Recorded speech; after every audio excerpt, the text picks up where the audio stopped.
کیا آپ بھی دنیا کے امیر ترین انسان بننا چاہتے ہیں؟ کیا آپ چاہتے ہیں کہ آپ کے پاس اتنا مال و دولت اور سونا ہو جس کا کوئی تصور بھی نہ کر سکے؟ تو پھر یہ قصہ سنیں۔ یہ تاریخ عالم کے اس شخص کی کہانی ہے جس کے پاس اس قدر دولت اور خزانے تھے کہ کسی اور کے پاس نہ تھے، لیکن اپنے تکبر اور غرور کی وجہ سے اس نے سب کچھ کھو دیا۔ یہ ہے قارون کا۔ اس زمانے میں قارون کی دولت ناقابل بیان تھی۔ دنیا میں اس جیسا مالدار کوئی نہ تھا۔ اس کے استعمال کی ہر چھوٹی سے چھوٹی چیز بھی خالص سونے سے بنی ہوتی تھی۔ وہ جس محل میں رہتا تھا وہ انتہائی وسیع اور ایک شاہکار فن پارہ تھا۔ اس محل میں ہر طرف رنگ برنگے طوطے اور نایاب پرندوں کی چہچہاہٹ سنائی دیتی تھی۔ اس قلعے میں جنت کے نظاروں جیسی نہریں، ٹھنڈے پانی کے جھرنے اور خوشبوؤں سے مہکتے ہوئے خوبصورت باغات تھے۔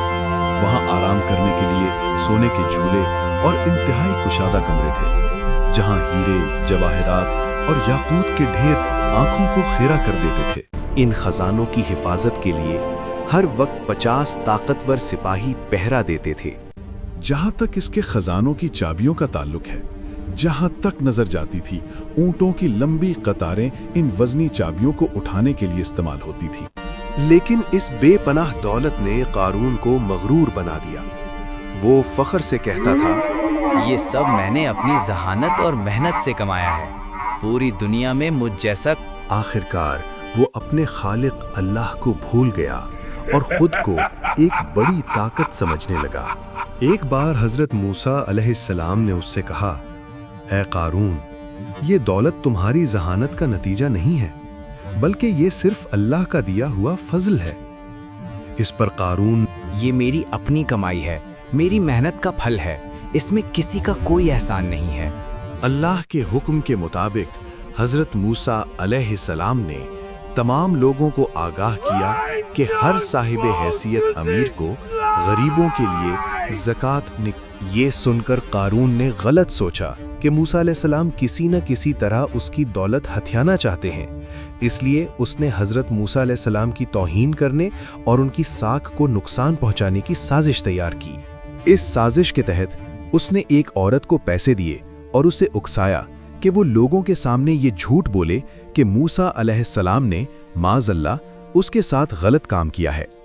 وہ عورت پیسوں کی لالچ میں اس کام کے لیے تیار ہو گئی۔ اگلے دن منصوبے کے مطابق قارون نے حضرت موسیٰ علیہ السلام سے درخواست کی کہ وہ لوگوں کو نصیحت کریں۔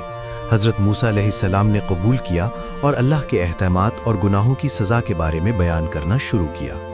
دوران خطاب جب انہوں نے کہا کہ بدکاری کرنے والوں کے لیے سخت سزا ہے، تو قارون کے آدمیوں نے منصوبے کے تحت پوچھا، اگر یہ گناہ آپ نے کیا ہو تو کیا تب بھی یہی سزا ہوگی؟ حضرت موسیٰ علیہ السلام نے بہادری سے جواب دیا، ہاں بالکل۔ تب وہ لوگ اس عورت کو سب کے سامنے لے آئے اور حضرت موسیٰ علیہ السلام پر الزام تراشی کی۔ اس وقت حضرت موسیٰ علیہ السلام کو شدید جلال آیا اور انہوں نے اللہ سے دعا کی۔